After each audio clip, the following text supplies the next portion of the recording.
चलिए जी पढ़ते हैं। आज का टॉपिक है इलेक्ट्रोमैग्नेटिज्म और लेक्चर नंबर 1 है। लेक्चर नंबर 1 में हम सीखेंगे इलेक्ट्रोमैग्नेटिज्म के बारे में बहुत बेसिक चीज़ें। और ये बेसिक चीज़ें क्या हैं कि इलेक्ट्रोमैग्नेट क्या होता है, और उससे सबसे पहले हमें ये पता होना चाहिए कि मैग्नेट क्या होता है। तो मैग्नेट से भी पहले हमें ये पता होना चाहिए मैग्नेटिक फोर्स और मैग्नेटिक फील्ड क्या है, और ये साथ में हम सीखेंगे।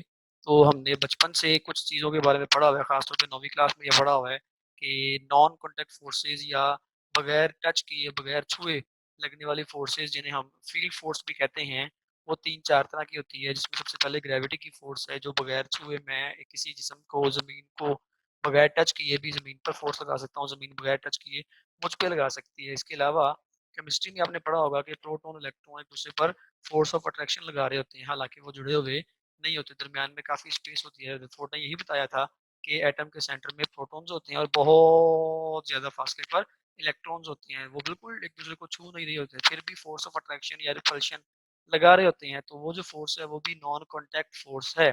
उसे इलेक्ट्रोमैग्नेटिक फोर्स या इलेक्ट्रोस्टैटिक फोर्स कहा जाता है, जो कि इलेक्ट्रोमैग्नेटिक फोर्स की एक स्पेशल टाइप है। फिर हम बचपन से मैग्नेट्स के साथ खेलते रहे, हमें पता है कि मैग्नेट्स जो हैं वो भी आपस में एक दूसरे के साथ जुड़े हों तब भी फोर्स ऑफ अट्रैक्शन या रिपल्शन लगा रहे होते हैं, और एक दूसरे से थोड़ा सा फासले पे पड़े हों तब भी फोर्स ऑफ अट्रैक्शन या रिपल्शन लगा रहे होते हैं। उन इसी फोर्स का नाम क्या है? magnetic force.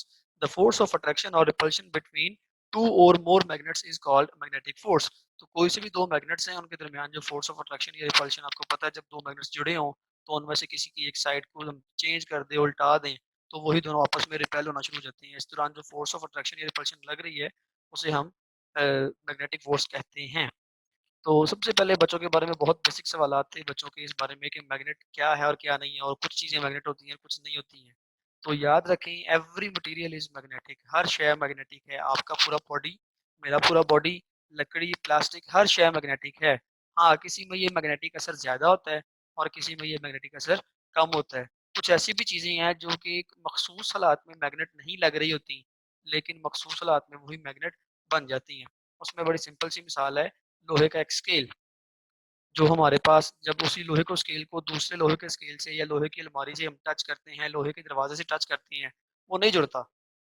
हमें उनमें दोनों में से कोई भी मैग्नेट नज़र नहीं आ रहा होता, लगता ही नहीं है कि ये दोनों मैग्नेट हैं। लेकिन यही लोहे के स्केल को जब किसी मैग्नेट के पास ले जाएँ, तो वो इसके साथ आके चिपक जाता है।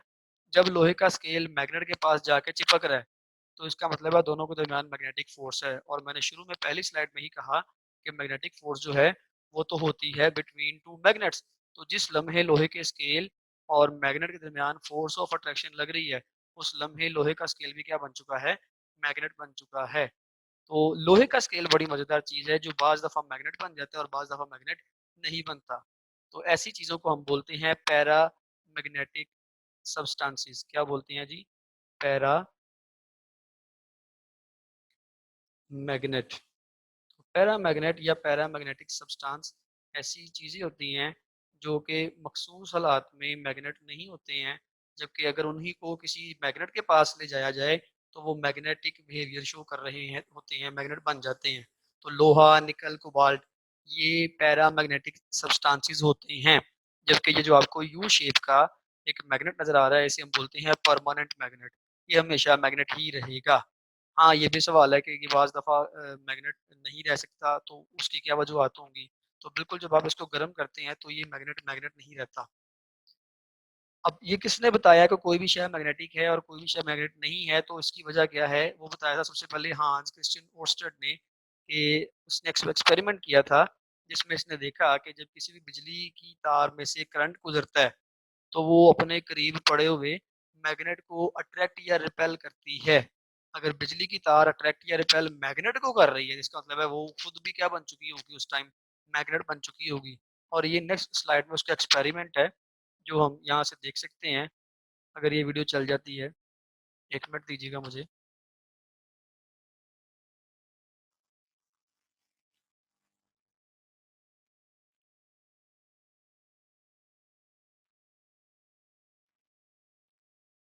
अच्छा, ये ठीक हो गया, चलने लगी है वीडियो।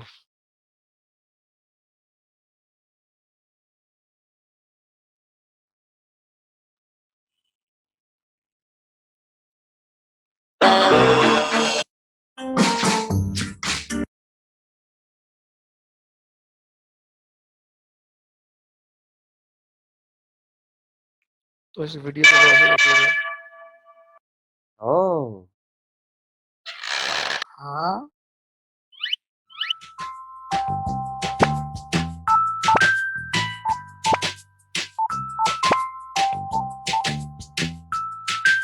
ये सुई आपको नज़र आ रही होगी यहाँ पर, ये सुई एक छोटा-सा नन्हा-मुन्ना मैग्नेट है और ये जो ऊपर आपको तार नज़र आ रही है, इसमें से करंट ने फ्लो करना है।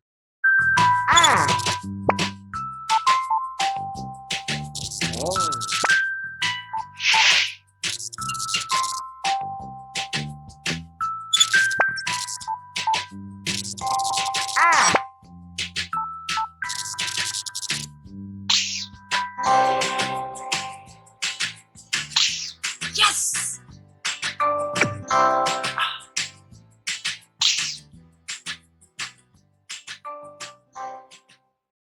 ये थी जी वो रीज़न जिससे हम आगे लेके चलेंगे, जिससे हम सीखेंगे कि कोई भी शय मैग्नेटिक कब होती है और कोई भी शय मैग्नेटिक कब नहीं होती है और बेसिकली कोई भी शय मैग्नेटिक क्यों है, उसकी वजह भी आपको इसी लाइन में नज़र आ रही होगी।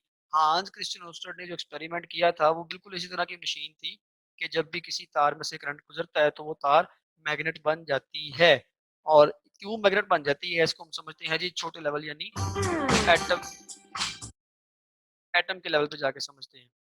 देखिएगा नेक्स्ट स्लाइड, आपको नज़र आ रहा होगा एक एटम और इस एटम में सबके बिल्कुल सेंटर में मौजूद है न्यूक्लियस और अगर आपको ये पता हो तो आप जो न्यूक्लियस है वो अपने सेंटर के गिर्द रिवॉल्व कर रहा होता है। ये है सेंट्रल एक्सिस और यानी कि उसके सेंटर में से पास करने वाली एक सीधी लाइन, स्ट्रेट लाइन और ये न्यूक्लियस जो है बिल्कुल अर्थ की तरह इस सेंटर के गिर्द क्या करता है, रिवॉल्व करता है, रोटेट करता है।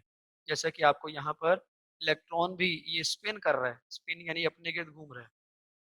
जैसे गाड़ी का पहिया अपने गिर्द घूमता है, गाड़ी का स्टीयरिंग व्हील अपने गिर्द घूमता है, वैसे ये इलेक्ट्रॉन भी अपने गिर्द घूम रहा है। तो याद रखें जब कोई भी शय अपने गिर्द यूँ रिवॉल्व करती है, अगर उस पर पॉजिटिव या नेगेटिव चार्ज हो, तो वो एक नन्हा-मुन्ना मैग्नेट बन जाती है।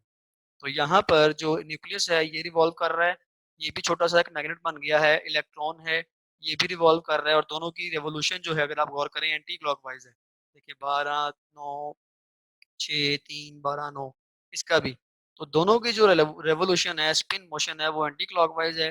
दोनों का जो मैग्नेटिक फील्ड होगा, वो ऐड अप हो जाएगा, सम हो जाएगा और इस तरह से इस पूरे एटम के बारे में ये कहा जाएगा, इस पूरे एटम का एक मैग्नेटिक फील्ड है, यानी ये क्या बन चुका है, एक मैग्नेट। तो इसी तरह से एवरी चार्ज पार्टिकल, हर चार्ज पार्टिकल चाहे वो एक नन्हा-मुन्ना इलेक्ट्रॉन हो, एक प्रोटॉन हो, जो कि इलेक्ट्रॉन से 1800 गुना ज़्यादा भारी होता है, या फिर पूरा एक एटम हो, या फिर पूरे का पूरा कोई मॉलिक्यूल हो, या फिर पूरे का पूरा कोई मॉलिक्यूल से बना हुआ बॉडी हो, मैं हूँ, आप हैं, हम सब के अंदर जो एटम्स हैं, जहाँ-जहाँ चार्ज पार्टिकल्स हैं, वहाँ-वहाँ पे क्या है, मैग्नेटिक फील्ड, नन्हे-नन्हे मैग्नेटिक फील्ड्स मौजूद हैं। जब ये मैग्नेटिक फील्ड एक जैसे होते हैं, एंटी क्लॉकवाइज़ घूमने की वजह से पैदा होते हैं, तो ये ऐड अप हो जाते हैं और जहाँ पर इनकी मोशन ऑपोज़िट हो जाए, मसलन एक पार्टिकल एंटी क्लॉकवाइज़ घूम रहा हो और दूसरा क्लॉकवाइज़, तो इनके मैग्नेटिक फील्ड्स कैंसल आउट हो जाते हैं, जिसकी वजह से हमारे पूरे बॉडी पर उस तरह का मैग्नेटिक फील्ड नहीं रहता। अब आपको समझ आ जाएगा कि लोहा मैग्नेट क्यों है और कॉपर मैग्नेट क्यों नहीं है। तो आयरन के बारे में ये कहा जाता है कि आयरन जो है, उसके जो पार्टिकल्स हैं, उनमें इलेक्ट्रॉन्स इस तरह से घूमते हैं कि उन सब की मैग्नेटिक फील्ड एक जैसी सॉरी उनकी स्पिन मोशन एक जैसी होती है, जिसकी वजह से सारे एटम्स लोहे के टुकड़े के अंदर जितने भी एटम्स हैं, इनके जितने भी इलेक्ट्रॉन्स हैं, वो एक तरह के स्पिन मोशन करते हैं और उसकी वजह से उन सब का मैग्नेटिक फील्ड ऐड अप हो जाता है और लोहा जो है वो मैग्नेटिक बन जाता है। लेकिन ये ऐड अप उस वक़्त होता है जब इस लोहे के पास कोई मैग्नेट आ रहा हो। तो ये मैं आपको दिखा रहा हूँ इलेक्ट्रॉन्स की स्पिन मोशन।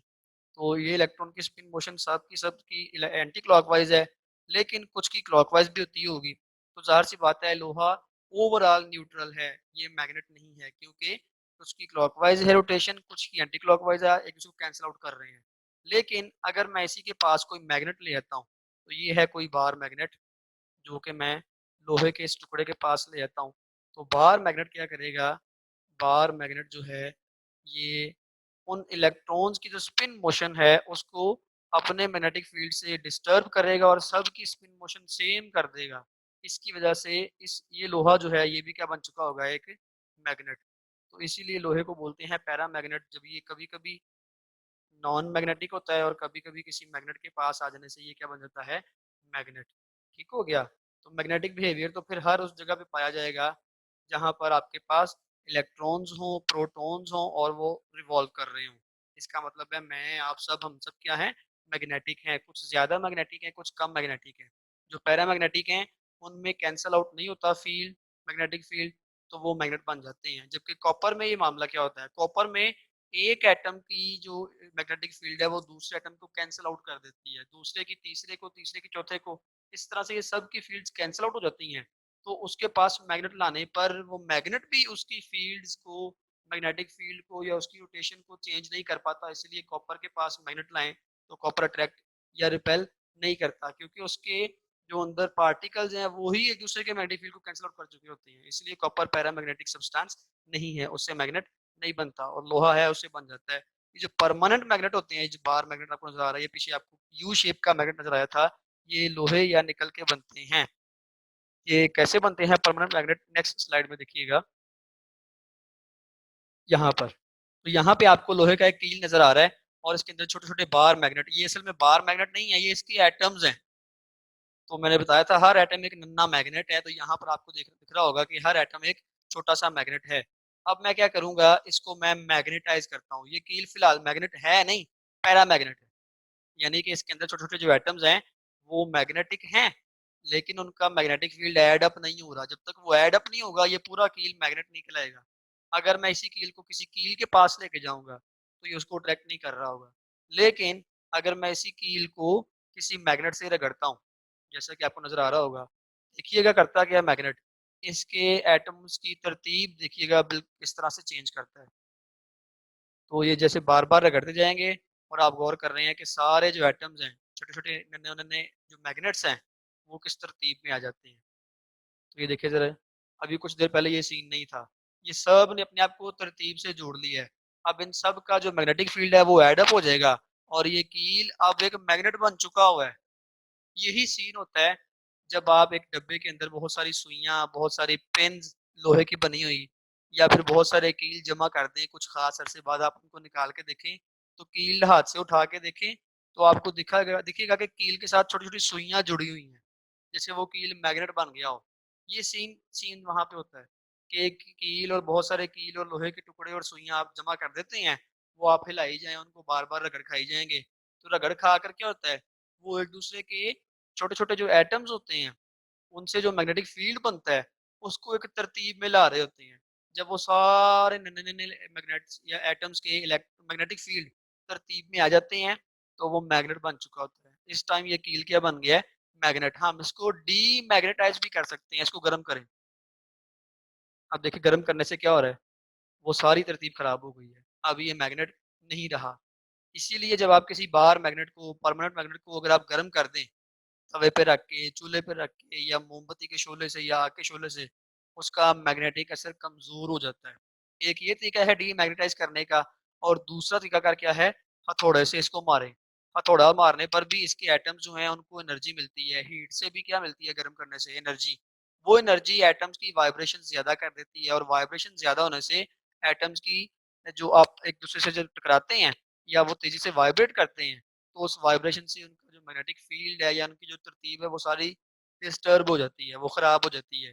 तो वो उस तरह का मैग्नेटिक फील्ड पैदा नहीं कर पाते, इसलिए वो मैग्नेटाइज से डीमैग्नेटाइज हो जाते हैं। इस पूरी वीडियो में काफी कुछ मजेदार चीजें हैं और भी मजेदार सवाल था जो आप कर सकते हैं। हम चलते हैं नेक्स्ट स्लाइड पर।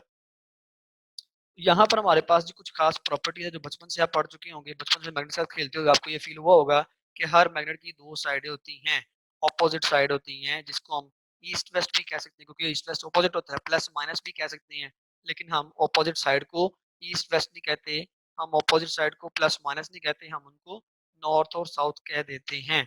तो आपके पास अगर ये वाला एक मैग्नेट है तो इसकी ब्लू वाली साइड को अमूमन रिवायत के तौर पर नॉर्थ साउथ पोल कहा जाता है, और जो रेड वाली साइड है उसको नॉर्थ पोल कहा जा सकता है। आपकी मर्जी है, आप चेंज कर लें। आप ब्लू वाले को जो है वो नॉर्थ कह लें और रेड वाले को साउथ कह लें, इससे किसी को कोई इतराज नहीं होगा, कोई फर्क नहीं पड़ेगा। हाँ, मजेदार बात यह है कि ब्लू वाले से कभी नहीं जुड़ेगा, रिपेल करेगा, क्योंकि नॉर्थ नॉर्थ से कभी नहीं जुड़ता। हाँ, अगर ये वाला नॉर्थ है और ये रेड वाला साउथ है तो ये आपस में लाजमी जुड़ेंगे, क्योंकि नॉर्थ साउथ यानी ऑपोजिट साइडें जो है ये वो आपस में जुड़ जाती हैं। अगर आप उल्टा करना चाहते हैं, इसको आप साउथ कर लें और रेड वाले को आप नॉर्थ कर लें, फिर भी वही मामला होगा, ये जुड़ जाएंगे। ऑपोजिट साइड जुड़ जाती हैं, किसी को भी नॉर्थ कर लें किसी को भी साउथ कर लें, इससे फर्क नहीं पड़ता। Same side repel, north north को रिपेल करता है, साउथ साउथ को रिपेल करता है। And opposite side attract each other. Opposite side का मतलब है नॉर्थ साउथ को अट्रैक्ट करेगा और साउथ नॉर्थ को अट्रैक्ट करेगा। अगली स्लाइड, ये बेसिक था जो हमें काम आएगा आगे। एमसीक्यू भी इसके बारे में एक है किताब में, वो आगे पढ़ते हैं जी। मैग्नेटिक फील्ड क्या होता है? मैग्नेटिक फील्ड क्या है? यहाँ से देखिएगा, किसी भी बार मैग्नेट के गिर्द सारी जो स्पेस फैली हुई है उसको इसका मैग्नेटिक फील्ड कहते हैं। अगर आप गौर करें, मेरे पास यहाँ पे ये एक कंपास है।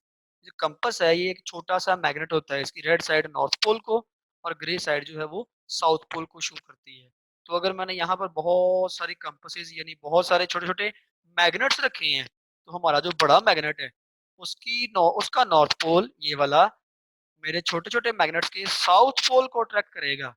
तो आप गौर करें, इस नॉर्थ के सामने सारे नन्हे-नन्हे जो मैग्नेट्स हैं, उनकी ग्रे साइड यानी साउथ साइड आ गई है। जबकि यहाँ पर ये साउथ पोल है, ये साउथ पोल क्या कर रहा है? ये सारे मैग्नेट्स के रेड वाले नॉर्थ पोल्स को अट्रैक्ट कर रहा है, इसीलिए इसके सामने नॉर्थ पोल आ गए हैं। तो ये सारे मैग्नेट्स छोटी-छोटी सुइयाँ जो पड़ी हुई हैं, नीडल्स पड़ी हुई हैं, कंपासेस जिसे आप बोलते हो, ये पड़ी हुई हैं।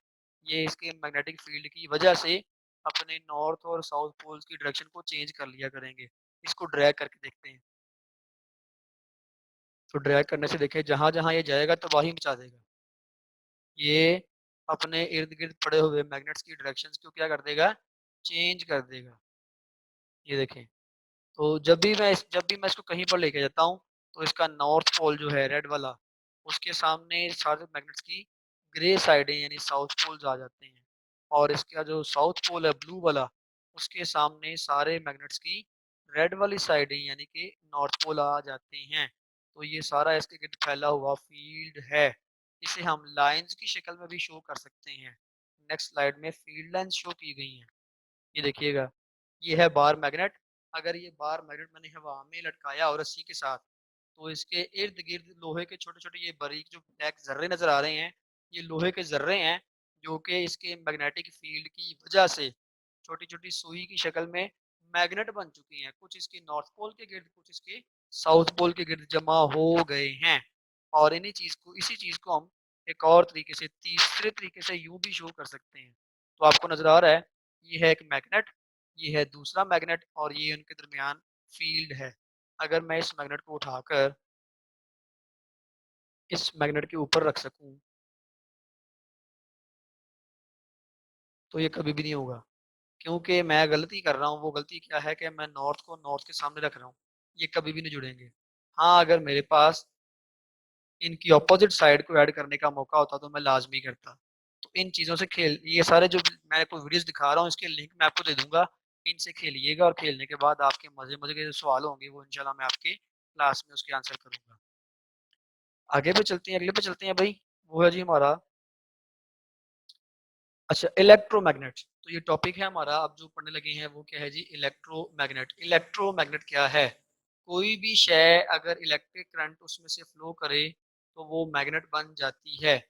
इसीलिए उस चीज को उस दौरान इलेक्ट्रोमैग्नेट कहा जाता है, क्योंकि वो मैग्नेट होती नहीं है, बल्कि सिर्फ इलेक्ट्रिसिटी गुजरने की वजह से मैग्नेट बनती है। तो इसीलिए उसका नाम रखा जाता है इलेक्ट्रोमैग्नेट। तो देखिएगा, मेरे पास एक तार है कॉपर की यानी तांबे की। कॉपर की तार का पता है आपको, ये मैग्नेट या मैग्नेटिक नहीं होती है।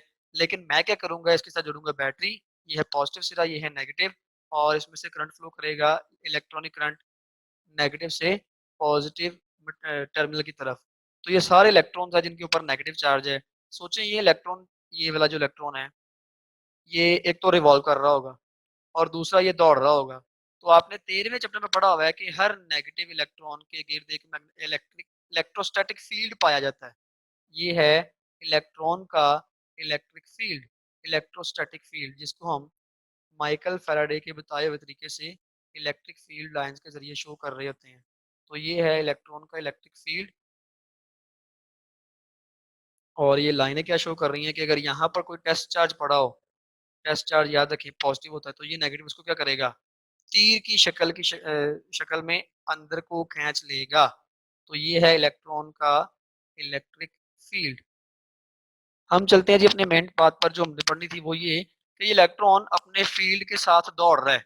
कुछ देर बाद यही इलेक्ट्रॉन यहाँ पहुंच चुका होगा, ये वाला यहाँ आ गया, तो इसका फील्ड भी यहाँ पे आ गया। फिर कुछ देर बाद ये इलेक्ट्रॉन यहाँ पहुंच चुका होगा, इसका फील्ड भी इसके साथ साथ दौड़ता रहेगा। तो जब इलेक्ट्रॉन्स दौड़ रहे होते हैं, इनके फील्ड्स भी साथ साथ दौड़ रहे होते हैं, और अनगिनत बेशुमार लाखों अरबों करोड़ों इलेक्ट्रॉन्स जब दौड़ेंगे तो उनके फील्ड्स भी साथ साथ दौड़ेंगे। रास्ते में कईयों के फील्ड जमा होंगे, कईयों के फील्ड माइनस होंगे, ऑपोजिट होने की वजह से कैंसिल आउट होंगे। तो इस तरह से इन सब के fields, electric fields add up होकर मैग्नेटिक फील्ड पैदा करते हैं। इसीलिए किसी तार में से करंट गुजरता है तो उनके फील्ड्स ऐड अप होकर मैग्नेटिक फील्ड बना देते हैं और वो तार मैग्नेट बन जाती है। अब हमारा मेन टॉपिक है कि इस तार के गिर्द जो फैला हुआ मैग्नेटिक फील्ड है उसकी शेप को जांचना। जरा रिवाइज करिए पिछली स्लाइड से कि जो बार मैग्नेट है उसका मैग्नेटिक फील्ड किस शेप का होता है। तो इसको जरा मैं साइड पे रखूं, ओ सॉरी, खराब ना हो जाना। इसको हम बाद में डिस्कस करते हैं। हम आगे अपने पे पढ़ते हैं जी। वो है कि एक वायर है, ये है जी मेरे पास एक तार, ये वाली, और इस तार को मैंने जोड़ा है, ये रेजिस्टर और ये है बैटरी। तो मैंने क्या किया है, ये है करंट फ्लो करने की डायरेक्शन, ऊपर और इस तरह, सॉरी ये कन्वेंशनल करंट है, नीचे से ऊपर। तो इस तार में करंट नीचे से ऊपर जा रहा है और इसके पास में रखा हुआ है एक मैग्नेट, ये जो छोटा सा नजर आ रहा है आपको, नन्ना सा मैग्नेट। तो देखिएगा इसके नॉर्थ पोल की डायरेक्शन फिलहाल जो आपको नजर आ रही है वो है आगे की तरफ। यानी कि अगर मैं स्क्रीन की बात करूं तो स्क्रीन के राइट की तरफ है इसका नॉर्थ पोल और स्क्रीन के लेफ्ट की तरफ है इसका साउथ पोल। इसी मैग्नेट को उठाकर हम ले जाते हैं यहाँ पर। अब नॉर्थ पोल किधर है, क्या नॉर्थ पोल राइट साइड पे और साउथ पोल लेफ्ट पे है ना। नॉर्थ पोल आगे की तरफ है, स्क्रीन में ऊपर की तरफ है, और साउथ पोल नीचे की तरफ है। इसी मैग्नेट को उठाकर तार के गिर्द यहाँ जाते हैं तो आप देखते हैं कि नॉर्थ पोल जो पहले कभी राइट पे था वो लेफ्ट की तरफ हो गया और साउथ बिल्कुल अपोजिट चला गया है। इसी को उठाकर जब मैं यहाँ लाता हूँ तो इसका जो नॉर्थ पोल है वो ऊपर था, अब वो नीचे को आ गया, और साउथ पोल जो है वो ऊपर को हो गया है। ये मैग्नेट के नॉर्थ और साउथ पोल की डायरेक्शन कौन चेंज कर रहा है?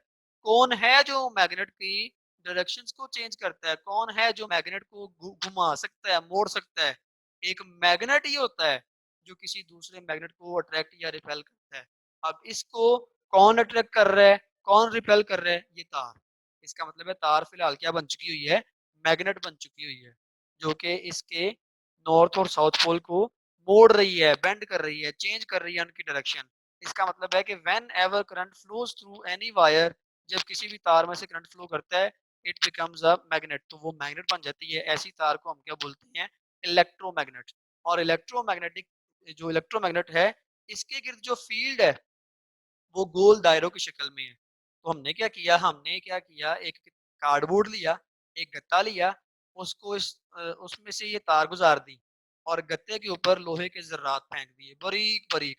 तो जैसे करंट फ्लो करना शुरू किया वो ज़र्रात गोल दायरों की शक्ल में आ गए। करंट ज्यादा किया तो वो गोल दायरों की शक्ल और नुमाया हो गई, करंट और ज्यादा किया तो गोल दायरों की शक्ल और नुमाया हो गई। अब ये छोटे छोटे सुइयां जो है, ये बारीक बारीक लोहे के जर्रे ही है, नन्हे नन्हे सुइयों की तरह के मैग्नेट्स होते हैं, और इनका गोल दायरों में फैल जाना ये शो करता है कि इस तार के गिर्द जो मैग्नेटिक फील्ड है वो गोल दायरों की शक्ल में फैला हुआ है। और इस कंपास से भी आपको अंदाजा हो रहा होगा कि नॉर्थ पोल किस तरह से अपनी डायरेक्शन चेंज कर रहा है। आप सिर्फ इसके नॉर्थ पोल पे गौर करें, वो नॉर्थ पोल राइट तरफ है, राइट साइड पर है। अब वो ऊपर की तरफ उसकी डायरेक्शन हो गई है, अब उसकी डायरेक्शन क्या हो गई है, उसकी डायरेक्शन हो गई है जी लेफ्ट की तरफ। अब उसकी डायरेक्शन नीचे की तरफ। तो ये गोल दायरों की शक्ल में है, और ये गोल दायरे किस शक्ल में है, एंटी क्लॉकवाइज। तो ये तीर के निशान जो ग्रीन नजर आ रहे हैं ये बता रहे हैं कि जो स्ट्रेट वायर जिसमें करंट ऊपर को फ्लो कर रहा है उसके गिर्द मैग्नेटिक फील्ड एंटी क्लॉकवाइज के दायरों की शक्ल में है। तो याद रखें, सर्कुलर लाइंस होती हैं वायर के गिर्द जो मैग्नेटिक फील्ड को शो करती हैं। और नंबर दो, वो सर्कुलर वायर या सॉरी लाइंस या तो एंटी क्लॉकवाइज होंगी जैसा कि आपको नजर आ रहा है, या फिर क्लॉकवाइज होंगी। दे आर क्लॉकवाइज और एंटी क्लॉकवाइज। अब सवाल ये है, ये क्लॉकवाइज कब होती है और एंटी क्लॉकवाइज हमें कब मालूम होगा, कब क्लॉकवाइज हैं और कब एंटी क्लॉकवाइज हैं? तो करंट की डायरेक्शन अगर ऊपर को है तो एंटी क्लॉकवाइज, अगर नीचे को है तो क्लॉकवाइज। हम देखिए करंट की डायरेक्शन चेंज कर लेते हैं, करंट डायरेक्शन स्विच। अब देखें बैटरी उलट हो गई, करंट अब नीचे को आ रहा है, ये तीर का निशान बता रहा है। और अब देखें ये कौन सी डायरेक्शन है, घूम रही है सर्कुलर, क्लॉकवाइज एंटी क्लॉकवाइज, बिल्कुल क्लॉकवाइज। जब करंट ऊपर को होता है तो लाइनें एंटी क्लॉकवाइज होती हैं, field lines, magnetic field lines. और जब करंट नीचे को होता है तो मैग्नेटिक फील्ड लाइंस क्लॉकवाइज घूमती हैं। अब हम ये कैसे याद करेंगे, मसलन फर्ज कर लें अगर तार आपकी ना ऊपर को है ना, अब ये है तार आपकी और ये है आपकी बैटरी। अब आप कैसे बताएंगे कि, सॉरी मैं इसको दोबारा से कर बना देता हूँ। ये है जी मेरी एक बैटरी, ये आ गई हमारी बैटरी, और ये आ गया हमारा वायर, और इसके आगे ये हम अपना तार जोड़ देते हैं, कंडक्टर इसी कलर में जोड़ देते हैं। ये आ गई हमारी तार। अब करंट फ्लो कर रहा है, ये देखिए यूं जा रहा है पॉजिटिव से नेगेटिव की तरफ। अब मुझे कैसे मालूम होगा कि इसके जो लाइंस बननी है ये वाली फील्ड लाइंस, वो क्लॉकवाइज है या एंटी क्लॉकवाइज? मुश्किल हो जाएगा मेरे लिए बताना कि क्लॉकवाइज कब होगी एंटी क्लॉकवाइज। ऊपर नीचे का तो मैंने याद कर लिया रट्टा मार के कि करंट ऊपर को होगा तो लाइनें जो एंटी क्लॉकवाइज होंगी, करंट नीचे को होगा तो वो क्लॉकवाइज होंगी। अब यहाँ पे करंट फ्लो कर रहा है ये। अब बाज बच्चे इसको कह रहे हैं जी करंट ऊपर जा रहा है, बाज कह रहे हैं नीचे जा रहा है, कोई कह रहा है दाएं जा रहा है, कोई कह रहा है बाएं जा रहा है, तो ये मुश्किल हो जाएगा। इसके लिए हमने राइट हैंड रूल यूज करना है। तो राइट हैंड रूल कैसे यूज करते हैं देखिएगा, आपने क्या करना है, अपना अपने हाथ में तार को पकड़ लेना है। पकड़ना नहीं है, करंट पड़ जाएगा।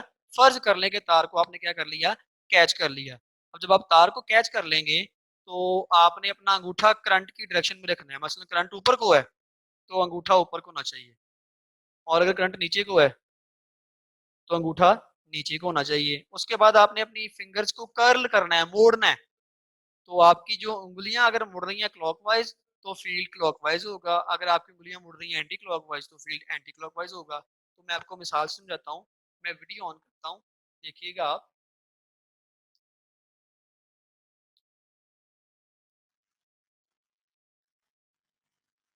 हाँ जी, तो ये देखिएगा, ये है फर्ज कर लें आपके पास एक कंडक्टर, मेरे पास मैं पेन लेके आया।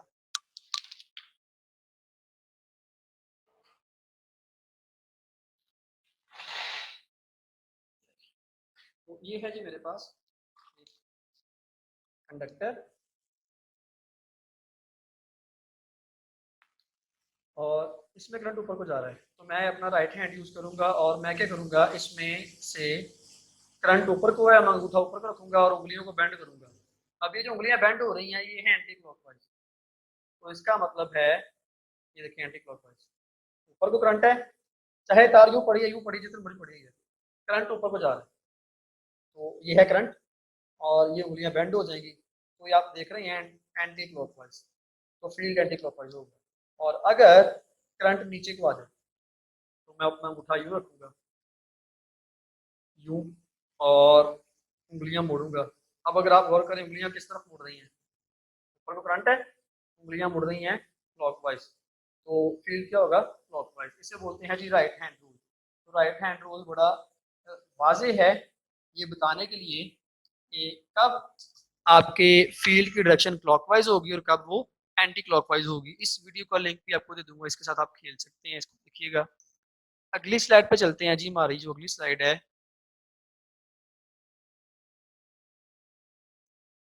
वो बस एंड है। अल्लाह हाफिज।